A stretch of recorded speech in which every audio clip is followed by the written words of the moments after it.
आसम भाई अल्हम्दुलिल्लाह, मैंने लास्ट वीडियो में जो दावा किया था नकली माँ के बारे में चूज़ों की, वो मैंने आज अल्हम्दुलिल्लाह पूरे पाकिस्तान में कामयाब करके दिखाया, और सिर्फ बातों में नहीं बल्कि प्रैक्टिकल में। और आज की वीडियो में मैं आपको जो बताऊंगा ब्रूडर के बारे में, वो भी आपको इंशाल्लाह पहले ना पता चला होगा, और इसके बाद आपको पता चलेगा कि ब्रूडर की जो कमियां थी वो आज इंशाल्लाह ख़त्म हो जाएंगी।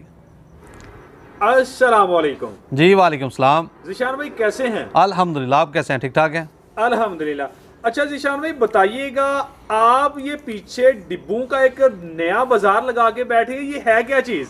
अब भाई ये डिब्बे नहीं है, ये इनक्यूबेटर्स मशीन है, अंडों में से चूज़ा निकालने वाली मशीन। और हर बंदा इनको जानता है, और आप भी बखूबी जानते हैं। इस तरह आप तंज डब्बों का ना करें। नहीं, ये डिब्बे मैंने इसलिए कहे हैं, जो नए लोग हैं वो तो यही कहेंगे कि पीछे पता नहीं कौन से डिब्बे पड़े हुए हैं। नहीं, ये वीडियो 2-3 मिनट देख के इंशाल्लाह पता चल जाएगा हर चीज़। हर बंदे को, नए को भी पता चल जाएगा क्या चीज़ है। नहीं, मैं भी देख रहा हूँ इनक्यूबेटर्स तो एक साइड पे हैं, पीछे आपने कोई गुलाई में रखे हैं, ये क्या चीज़ है, इनके बारे में बताइएगा। आसम भाई बेसिकली ये इन्हीं की बात इंशाल्लाह मेन करेंगे, क्योंकि इनकी ज़रूरत है। इस वक्त मौसम है काफ़ी ठंडा, तो इंसान तो जैकेट्स वगैरह पहन के, अपर वगैरह पहन के अपना गुजारा कर रहा है, लेकिन चूज़ों की जो ज़रूरत है सर्दियों में, उनकी कह लें कि ब्रूडर ही पूरी कर सकता है। या आप जो एरिया डिसाइड करते हैं चूज़ों की ब्रूडिंग के लिए, तो हर बंदा कमर्शियल लेवल पे जिसने 15-20-100 चूज़े रखे हैं, वो कमरा तो अपना पूरा मेंटेन नहीं कर सकता ब्रूडिंग के लिए। तो उसे कुछ ऐसी चीज़ चाहिए होती है जो उसके चूज़े को हीट दे सके, और सस्ती तरीन तरीके से। कह लें कि अब ये ना हो कि 100 चूज़ा पालते हुए आपका 1000 चूज़े जितना उसका ब्रूडिंग का खर्चा आ जाए। तो इनको मद्देनज़र रखते हुए इंशाल्लाह आपको मैं ब्रूडर मुतारफ़ करवाता हूँ, जो कि बड़े ही माकूल कीमत में भी, और बड़ा ही कम खर्चा जो बिजली का है, उससे आप अपने चूज़े को पाल सकते हैं। अच्छा ज़ीशान भाई बताइएगा कि आपने चूज़ों के लिए ब्रूडर तैयार किए, इससे पहले भी आप पोल्ट्री में काफ़ी नई चीज़ें जो है वो मुतारफ़ करा चुके हैं। इस ब्रूडर में क्या नई चीज़ है जो फार्मर्स को फ़ायदा देगी? देखिए आसम भाई, आज ब्रूडर के अंदर जो मैंने अपनी स्टडी के मुताबिक कुछ नई चीज़ ऐड तो पहले ही है, उसमें थोड़ी बहुत मॉडिफिकेशन या उसको एक्सप्लेन करने की इंशाल्लाह कोशिश करूंगा, ताकि जो दोस्त ब्रूडर इस्तेमाल करते हैं उनको पता चल सके कि ब्रूडर के अंदर जो खामी है वो उसको किस तरह ख़त्म करना है। तो जो सबसे बड़ी खामी मैंने देखी है कि आप जब ब्रूडर के अंदर चूज़ा पाल रहे होते हैं, तो एक हीट के लिए आप नॉर्मली हर बंदा ही जो यूज़ करता है वो 60 वाट का 100 वाट का बल्ब यूज़ करता है। तो पहली तो गलत जो चीज़ है वो ये कि आप लोग चूज़े को रोशनी के लिए भी वही बल्ब इस्तेमाल करते हैं, और हीट के लिए भी वही। तो वो क्या होता है कि जब हीट पूरी होती है बल्ब बंद हो जाता है, तो दिन में बार बार अंधेरा फिर रोशनी, अंधेरा फिर रोशनी, इससे चूज़ा बड़ा डिस्टर्ब होता है, जिससे चूज़े की ग्रोथ पे भी असर पड़ता है, और चूज़ा मेंटली तौर पे डिस्टर्ब होता है। दाना पानी कह लें कि कभी सोता है, कभी उठता है, कभी सोता है, कभी, तो उसकी जो ग्रोथ होती है पूरे दिन की फीड इनटेक, वो भी वो पूरी नहीं कर पाता। तो इससे चूज़े के अंदर एक डर भी पैदा होता है कि बार बार दिन आ रहा है, बार बार रात आ रही है। तो ये बड़ी खामी ब्रूडर के अंदर है। तो इसको कवर करने की हम लोगों ने कोशिश की है कि एक परमानेंट लाइट लगी हो ब्रूडर के अंदर, जिसे आप खुद कंट्रोल कर सकें। जब आपने अंधेरा करना हो, चूज़े को रेस्ट देनी हो, तो आप बंद कर दें, लेकिन जो आपका हीट वाला बल्ब है वो उसे डिस्टर्ब ना करे। कुछ ऐसे एरिया में या उसको इस तरह से कवर किया जाए कि वहाँ से सिर्फ हीट आए, उस बल्ब की रोशनी ना आए। तो ये चीज़ कह लें कि ब्रूडर के अंदर मैंने कुछ ऐड करनी थी दोस्तों को, जो पहले के इल्म में नहीं है। अच्छा ज़ीशान भाई बताइएगा कि लोग पहले ब्रूडिंग भी कर रहे हैं, जिस तरीके से वो ब्रूडिंग करते हैं, एक तो मोर्टेलिटी फिर भी हो जाती है, अगर मोर्टेलिटी ना भी हो तो बिजली के अच्छे खासे अखराजात हो जाते हैं। तो क्या ये चीज़ें भी इस ब्रूडर में कंट्रोल होंगी? आसम भाई, बिजली की जो बचत है वो आपके अपने कह लें कि डिज़ाइन पे मुनसर है कि आप जिस तरह का डिज़ाइन करवाएं। अब हमारा जो ब्रूडर है, हम लोग 220 वोल्ट पे भी तैयार कर रहे हैं, और 12 वोल्ट पे भी तैयार कर रहे हैं। अब 12 वोल्ट पे जब आप तैयार करवाएं तो हम लोग 4 एम्पेयर की कंजम्पशन सिर्फ देते हैं। 12 वोल्ट 4 एम्पेयर की कंजम्पशन एक लगातार महीना बगैर ऑफ किए अगर आप चलाते हैं, तो आपका 150 से 200 रुपया खर्चा आता है। बेशक आप आजमा के देख लें, मैंने खुद आजमाया हुआ है कि एक लगातार 30 दिन एक लाइट जो 4 एम्पेयर 12 वोल्ट है वो चले, तो 150 से 200 रुपये आपका खर्चा है। आप अगर वो तैयार करवाते हैं तो आपका चूज़ा 100 चूज़ा 200 रुपये में ब्रूडिंग के खर्चे में आसानी से पूरा हो जाता है, तैयार हो जाता है। अगर आप एसी में करवाते हैं 220 वोल्ट में, तो जारी बात है उसमें आपके 2 बल्ब लगेंगे या 1 बल्ब लगेगा 60 वाट का या 100 वाट का, तो वो खर्चा आपका बढ़ जाएगा। तो वो आप पर मुनहसर है कि आप अपना खर्चा कंट्रोल करते हैं या उसे बढ़ाते हैं। अच्छा ज़ीशान भाई, आपने इनक्यूबेटर में तो पहले से लोग आपको जानते हैं कि आपने बड़े बड़े अच्छे इनक्यूबेटर, बड़े सारे लोग जो हैं वो आपसे ख़रीद भी चुके हैं।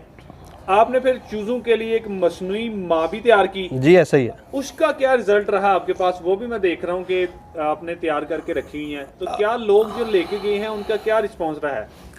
आसम भाई अल्हम्दुलिल्लाह, ये कोई तारीफ़ सिर्फ अल्लाह की ज़ात की है, लेकिन मैं उन दोस्तों को ज़रूर कहूँगा अगर वो वीडियो देख रहे हैं तो अपना कमेंट बॉक्स में बताएं कि कैसा एक्सपीरियंस रहा है। मैं दिखाता चलूँ, जो दोस्तों ने पहले नहीं देखा उनको भी मैं दिखा देता हूँ। ये वो चीज़ है जी जिसको हमने चूज़ों की नकली माँ का नाम दिया था। बहुत से दोस्तों के सवाल इसके बारे में वो थे जो शायद मैं पहले जवाब नहीं दे सका, लेकिन मैं इंशाल्लाह कवर करने की कोशिश करता हूँ कि दोस्तों ने सबसे ज़्यादा जो सवाल किया वो ये था कि इसका खर्चा कितना है बिजली का। तो ये 2 तरह के हम लोग सप्लाईज इसके साथ दे रहे हैं, एक 2 एम्पेयर में सिंगल लाइट के साथ, सिंगल हीट सोर्स के साथ, एक 4 एम्पेयर 12 वोल्ट में जिसमें आपको डबल सप्लाई मिलती है। दोनों की कीमत में भी फ़र्क है और ख़र्चे में भी फ़र्क है। अब दूसरा दोस्तों ने पूछा कि इसको हम लोग इस्तेमाल कैसे कर सकते हैं, वो मैंने पहले बताया लेकिन शायद कुछ दोस्तों को मिसिंग है, तो मैं बताता चलूँ कि इस्तेमाल करने का तरीक़ाकार है कि आप इसे जहाँ मर्जी रखें, सिर्फ आपका हवा का जो इंदराज है वो कवर होना चाहिए कि डायरेक्टली आपके चूज़े को हवा ना लगे।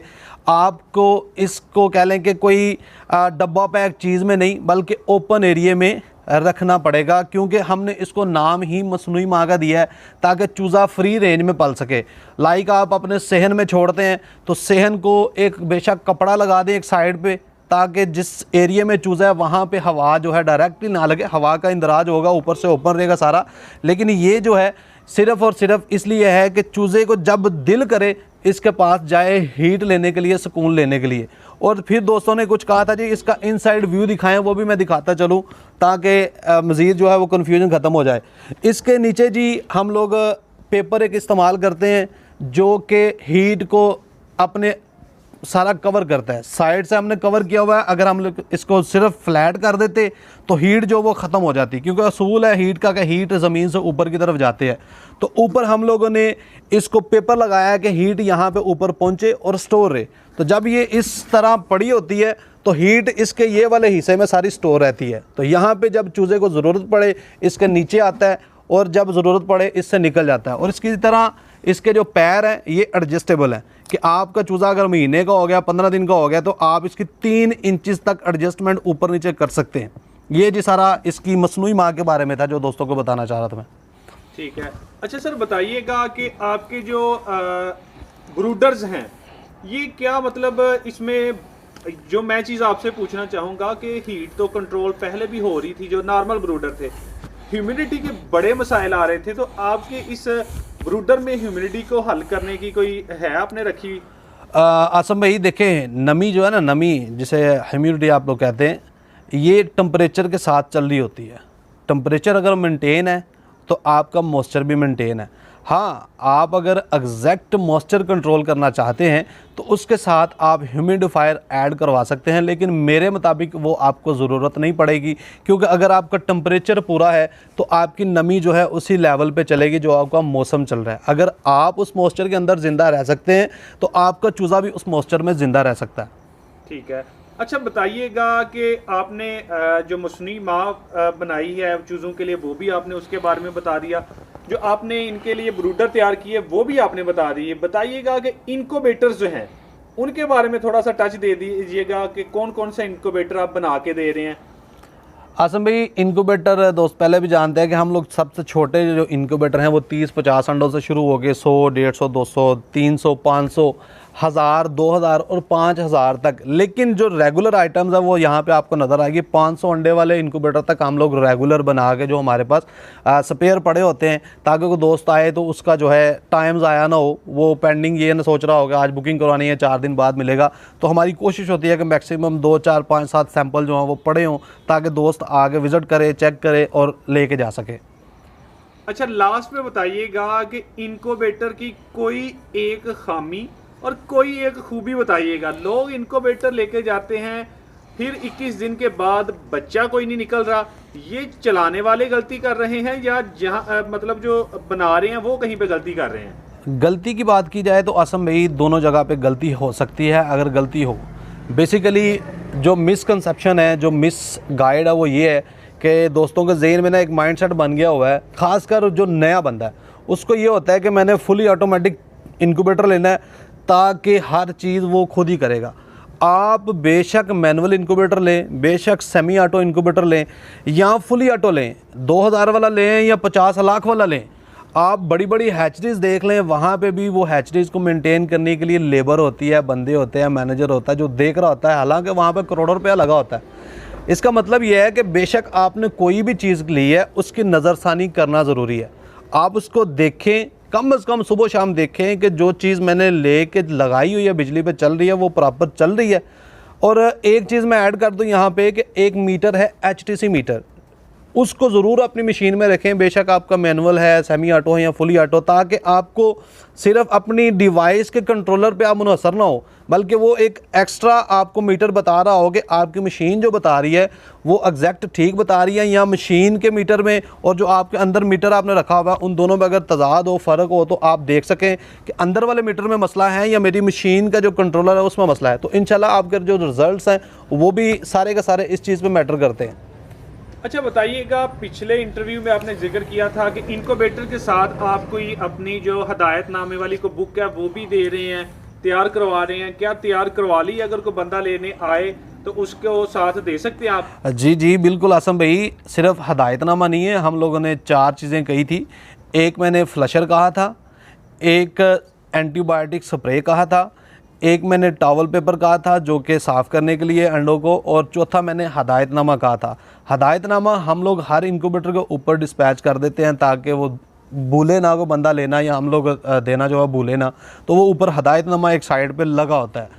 दूसरे जो हैं वो आपको मैंने बताया स्प्रेज वगैरह, एंटीबायोटिक और फ्लशर, वो भी हम लोग साथ में दे रहे हैं ताकि दोस्त जो हैं वो उसको इस्तेमाल करना, पहले लोग जानते हैं किस तरह इस्तेमाल करना है। फ्लशर जो है फ्लशिंग के लिए, और एंटीबायोटिक मैं ज़रूर कहता हूँ हमेशा से कि कोई भी इंक्यूबेटर हो, बेशक नया है, उसको एक दफ़ा एंटीबायोटिक स्प्रे ज़रूर करें ताकि जो इंक्यूबेटर का जरासीम है वो चूज़े के अंदर ना जा सके।